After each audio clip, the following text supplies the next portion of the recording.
Hi, so my name is Elise Addison, and this is Macy.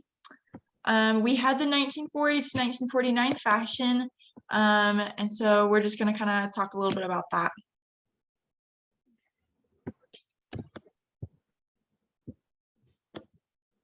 So yes, I'm Macy, and we're going to start off with the characteristics during the 1940s. So there were many characteristics and trends that were around, and many of the different styles were frozen during wartime. Wartime suits had bolero jackets and Eisenhower jackets. And there were also dirndl skirts that were big, which are more flowy. And the new look was created and is known today still, and it includes a skirt that's more full, or they could be pencil thin or longer lengths. Small waistlines were also big back then, and round shoulders were also included. The girdles and foundation garments were also big back then. You probably have seen around. There was also maternity clothes, shoulder pads were also very big, and you might have seen the sweater sets. Skirts would also go down to the knee, below the knee. So here are some examples. The first picture we have is the new look, and you could see that the waist is smaller and the skirt is fuller. And then the second picture, we have the jackets that were mentioned before, because the war was around at this time. That's usually what the women wore back then. We also see the dirndl skirts, and they were more flowy, and there were many different designs that you might see of them. And next picture, we have the shoulder pads, and some are round, some are different shaped.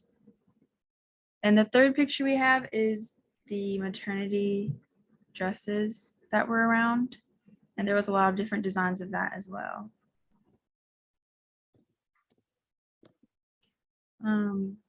Next picture we have is the sweaters, and there were all types of different designs that they had of these, but usually they would wear the sweater sets around. And the next picture we have is the garments that were big, and there was usually actually bullet shaped bras too, and they were usually more modest as well. So yeah, just like Macy talked about, everything was affected by the war.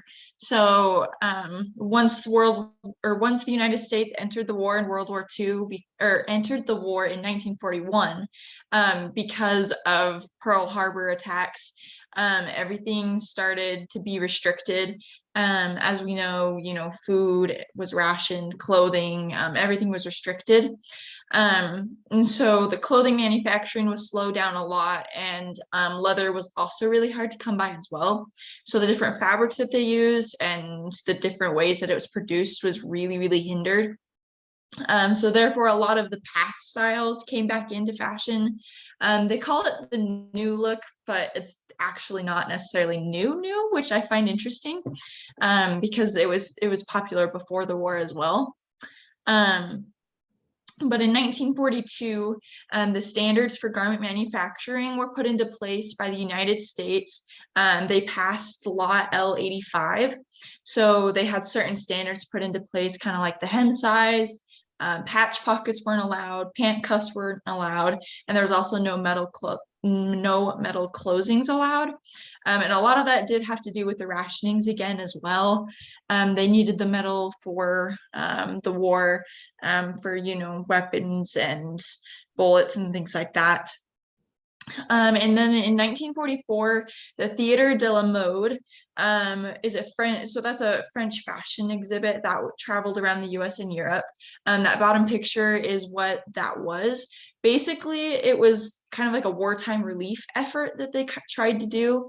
All of the money went into helping with the aftermath of the war.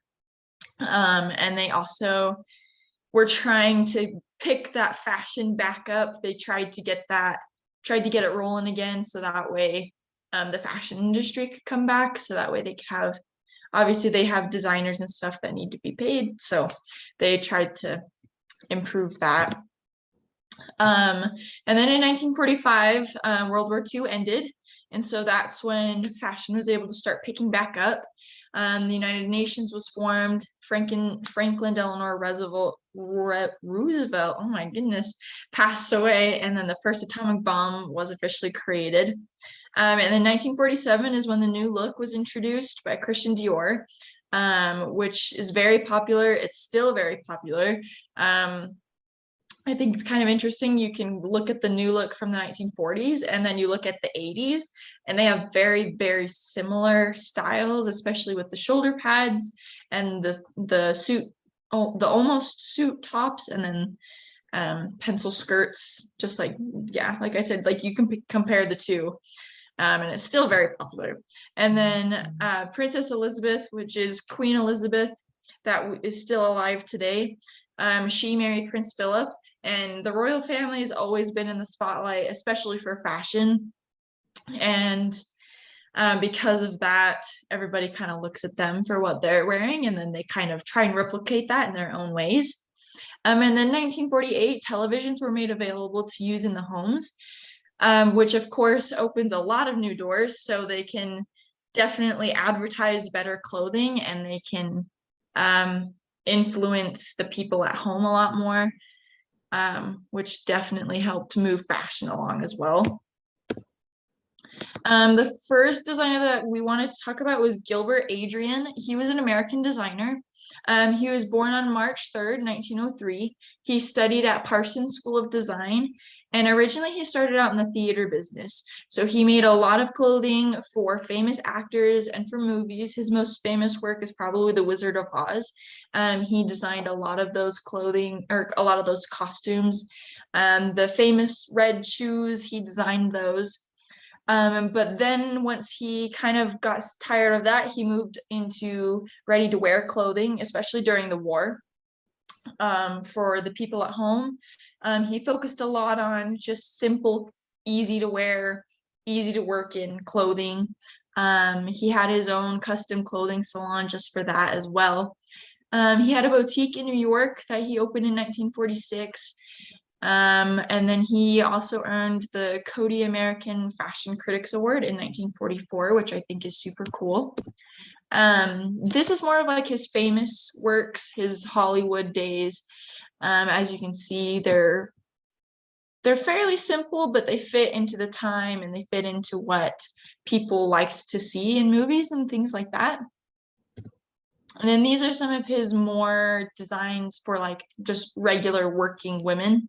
This one on the far left right here is a more simple evening gown. And then the other two are more of what they could wear day to day. But yeah, they were pretty simple, but they were still really fun, and people wanted to wear them, which was a huge help, because in the war a lot of their clothing was kind of plain and boring because they were working, so they couldn't really focus on what they were wearing. And then the next one is Norman Norell. He was also an American designer. He was born on April 20th, 1900. He studied illustration at Parsons School of Design. And then from there, he went to the Pratt Institute from 1920 to 1922. His main place that he was in Hollywood. He did a lot of like evening gowns and like really glitzy glam stuff, and he also did a lot of elegant things as well. But he also started as a costume designer. He was a designer for Hattie Carnegie, and then he became a partner / a designer for Traina Norell Company in 1941 to 1960.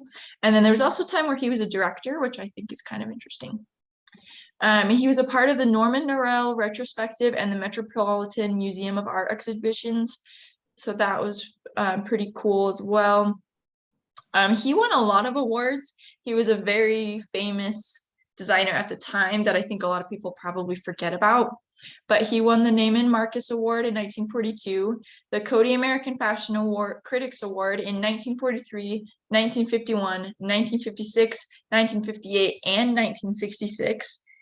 He won the Parsons Medal for Distinguished Achievement in 1956, the Sunday Times International Fashion Awards in 1963, the City of New York Bronze Medallion in 1972, and he earned an honorary Doctor of Fine Arts from the Pratt Institute in 1962. So he was a very busy man, very accomplished. And these are some of his designs.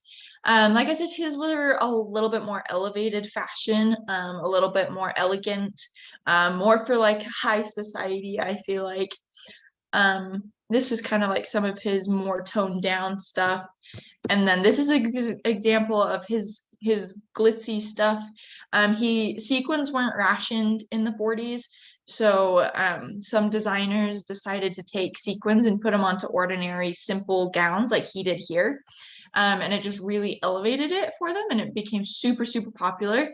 On the right is Marilyn Monroe. This was a very, very popular dress that she wore. I believe it was to the Golden Globes. I'm not sure, but yeah, very sophisticated, very elegant, very glitzy. And then the next one is Pauline Treguer. She is also an American designer. However, she was born in Paris. She was born on the 4th of November, 1912, but then immigrated in 1937 and was naturalized in 1942. She went to Jules Ferry and Victor Hugo colleges in Paris from 1923 to 1928. She was originally a trainee slothing cutter at Marshall et Armand in Paris, and then she became an assistant cutter and fitter in her father's tailoring business.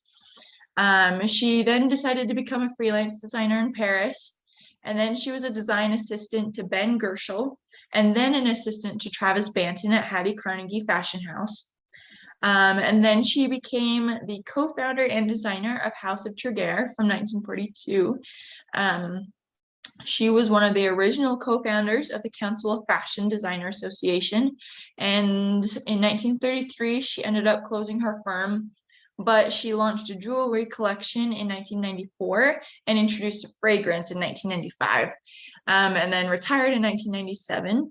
But that didn't last very long because she ended up doing an accessories line with Gold Violin Web Company in 2000. So she was also a very busy woman. She did a lot. She also worked with a lot of charities, which I find really cool. I think one of the most notable ones was City Meals on Wheels. And then she also won the Coty American Fashion Critics Award. And these are some of her designs. She was really, really famous for her coats and her wool dresses. Wool was really easy to come by, so that's what she used a lot, which I think is really cool because wool is like a very luxurious feeling like material. It's really thick, really heavy. But yeah, she was really, really famous, really popular for her swing coats in particular. And she did elevate some of them, as you can see the cheetah print one. That one's not really a very 1940s style. And here's just a couple more examples. Like I said, very famous for her swing coats and her long wool dresses. But yeah, that was her most notable style. Okay, next we're going to talk about Jacques Fett. He's a French designer, and he was born September 6th, 1912. He was actually self-taught, and he would usually read fashion books and go to museums. After serving in the military, he realized he wanted to have a more creative career, and he also had family that was in the fashion design industry. He ended up going to drama school and took a few classes. Some of them were like pattern cutting and drawing. And he later created his couture fashion house and shared many of his collections that he had. He became famous in the United States in 1949 after he was asked to design Rita Hayworth's wedding dress. And she actually was married to the Prince Ali Khan, I think. But so in the first picture, I wanted to include actually how he looks like. So he's here with his wife, and she would always wear a few of the things he would create and design. I'm pretty sure this is one of his looks. Yeah. In the next picture, it's just another dress that he created. And as you can tell, it's got the fitted waist. And these are a few other designs he created. I feel like they're a little bit more modern than back then. But yeah, we're going to move on to the next one, I guess. He was more of like chic look. Next, we have Claire McCardle. She was an American designer, and she was born May 24th, 1905. And she also studied at the Parsons School of Design. She started off drawing sketches for dress shops and painting flowers on lampshades and modeling until she met Robert Turk and became his assistant. Later on, Turk ended up dying, and he asked her to finish one of his clothing collections. She was then later promoted and made her way to the top. And she liked to say that clothes should be useful, so she would incorporate more men's styles into women's fashion.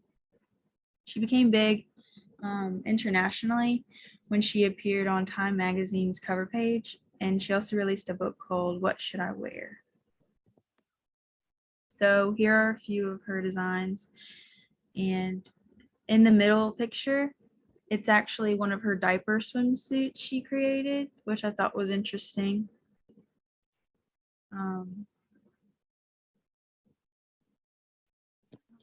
Yeah, so I really like her designs. She would try not to use clothing, like create clothing that was hard to do things in. She wanted it to be more freeing and comfortable, which I really thought was interesting. Yeah, as Macy was saying, I really liked how she incorporated pants into her looks because she definitely understood that women were now in the workplace, and she really, really wanted people to be able to do their jobs so that way they could support their families while their husbands were out at war, which I find really admirable. But that's all we have. So thank you for watching our presentation, and we hope that you learned something. And we will see you guys later. Bye. Bye.